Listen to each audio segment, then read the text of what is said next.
نه او سرې هم په خپله خوله باندې بیا 5 بوده وکړي چې کال پرې تېر شي 1% او په فصل کې چې دا فصلونه چې دي که چیرې د وچوب یو لکه دا چڼې ښکاري 10 بورۍ 10 من 10 حصه به ورکوي موږ چا ورکړی او کوم اوبه چې پرې لګوي لکه غنم لکه دا شیان چې وي یا چڼې اوبه پرې لګوي یا بل فصل اوبه پرې لګوي د هغه به 20 حصه ورکوي او کوم د لېڼ روپۍ چې ده د هغه به 40 حصه ورکوي زکات داسې نه چې غنم خرڅ کړي په روپو باندې بل وایي د روپو 40 ورکوي نه غنم که د فرض خرڅ کړو هغه د هغه حساب به هغه 20 حصه به چې د اوبو دیوال او د وچوبې دیوال خو 10 ده که د خرڅ نو به دغه حصې 40 به ورکوي هغه به 10 ورکوي که روپۍ وه که جنس و او د لېڼ د روپۍ چې ده چې روپۍ د کال پرې تېر شو او پور به ځینې وکړي چې 2 لک پور راباندې 1 لک پور راباندې ده 2 لکه د مخفل روپۍ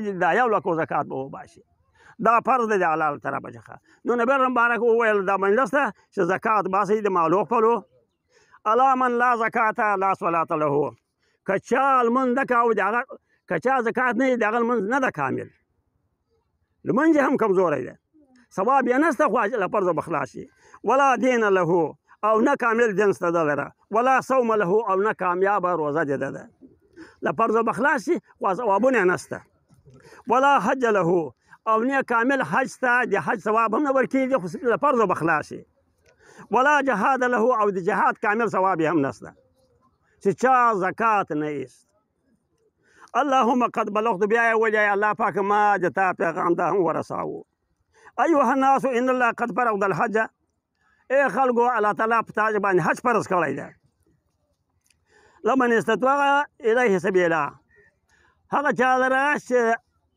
طاقت یې د لارې وي لار په امن وي دا جوال نه لکه بل کال چې حکومت بند کړو او کرونا وه یعنې چې لار هم امن وي او خرڅه هم د سړي وي بیا به سړی حج ته ځي او مانع هم نه وي او داسې شی هم نه وي چې منع کوي یې هغه جل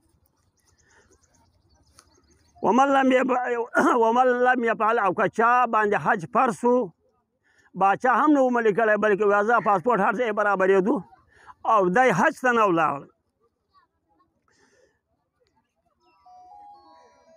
ان الله قد فرض الحج من استطاع الیه سبیلا ومن لم يفعل که چا یې حج نه وکاوه د هغه سزا چړی ده فلیمت علی ای حال شاء یا چې په هر حال باندې مري د موږ کار نشته ورسره یهودیان او نصرانیان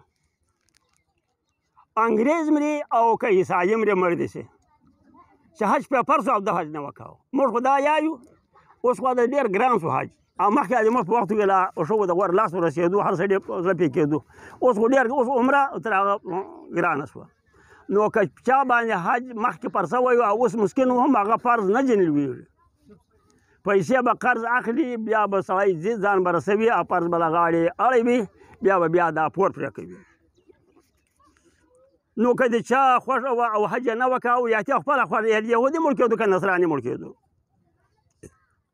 الا ان یکون به مرض مګر که سړی مریض و چې باره دنیا یې پیدا کول هلته مریض و بیا ډېر وخت مریض و د تګ نه و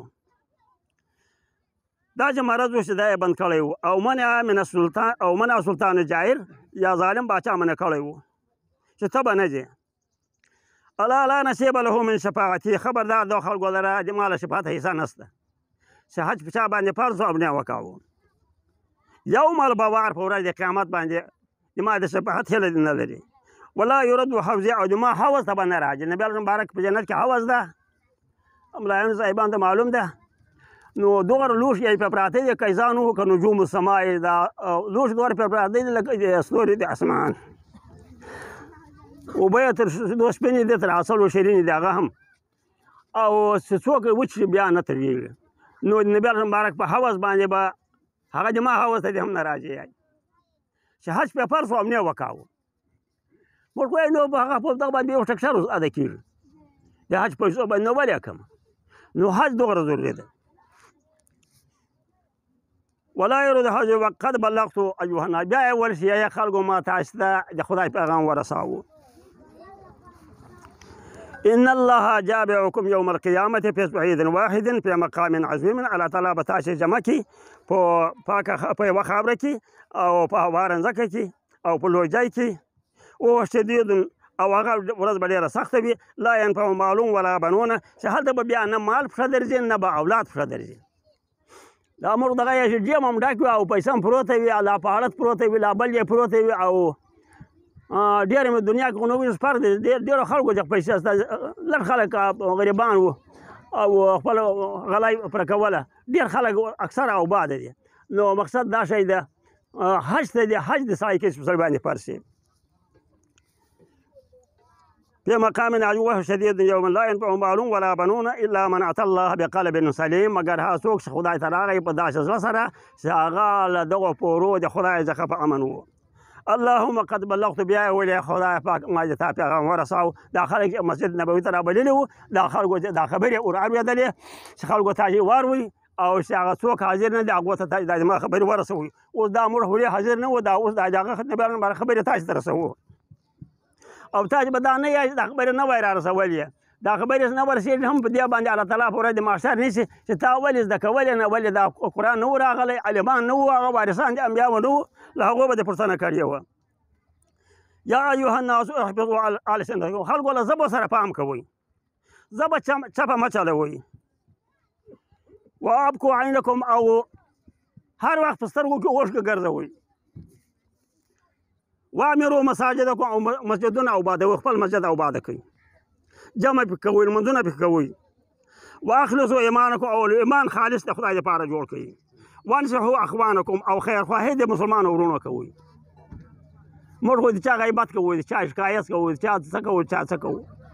نو نبی مبارک په هغه نصیحت کول یې تاسې د مسلمانو خیرخواهي کوئ. وقدموا خیرا لانفسکم او د ځان دپاره نیکي مخته کوئ، مخته لرئ. واحفظوا فروجکم او خپل فرض له زنا څخه له بدکارۍ ساتئ. وتصدقوا اموالکم او د مالو صدقې خیراتونه کوئ او زکاتونه باسئ. ولا تحاسدوا او بدنیتي مه کوئ سره. فتذهب حسناتکم د تاسې نیکي به ولاړې شي. ولا یغتب بعضکم بعضا او غیبت یو د بل نه کوئ. د ملک کار دغه ده چې دوه درې کسه ناجي او یو راجه ولاړ شي یا د با یو پولیسه یا یو مونږ هم داسې غواړو. د ملک کرتوت دغه شی دی او نبی مبارک په هغه منځ کې دا خلک منع کړو چې داسې کارونه مه کوئ. اللهم قد بلغت بیا ولې خدای پاک ما د تا پیغام ورساو. ولا تظلموا فإن الله يطالب من جائركم او الله تعالی مطالبه کوي تاسو کې لا ظالمه جخه. وعليكم حسابكم چې محکم نه نو به دا نور ملایان ته وار ورکړو. انه لا يرضى لكم بالمعصيه. الله تعالی که تاسو ګناه کول الله تعالی بیا له تاسو ناراضه ده. اللهم قد بلغت بیا ولې خدای پاک ما دا خبرې ورسولې. ومن عمل صالحا فلنفسه ومن اساء فعليها. که چا نیکي وکول هغه هم د ده ده او که بد وکول هغه هم د ده ده. وما ربك بظلام للعبید او نه د رب د تا ظلم کوونکی په بندګانو باندې، یعنی د تاسې که ښه کارونه کول بیا الله تعالی ظلم نه در باندې کوي او کوم چپ کارونه کول بیا الله جل جلاله خامخا تاسې نیسي. دغه خبرې مې نبی مبارک په وصیت کې وکولې. نو نبی مبارک وویل چې دا خبرې د ما چې دا څوک واروي دغه یا نورو ته ورسوي. نو موږ دا خبرې اورېدلې اوس یې تاسو ته رسوو. نو مقصد دا چې دا خبرو باندې به موږ عمل کوو. د دنیا زندګي ته دغه تېرېدونکې ده او تېرېږي. بختور هغه سړی دی چې جماعت باندې پام و او په لمانځه باندې پام و او په حج باندې پام و او په ښو کارو یې پام و. الله دې وساتي له داسې کارو چې نه لمونځ وي، نه حج وي، نه زکات وي، نه روزه وي، نه بل شی. صرف کلمه خو اسانه ده، هغه د خولې کار ده. دا د اسلام نښانې به شی شي، د اسلام نښانې به ځان کې راولي سړی.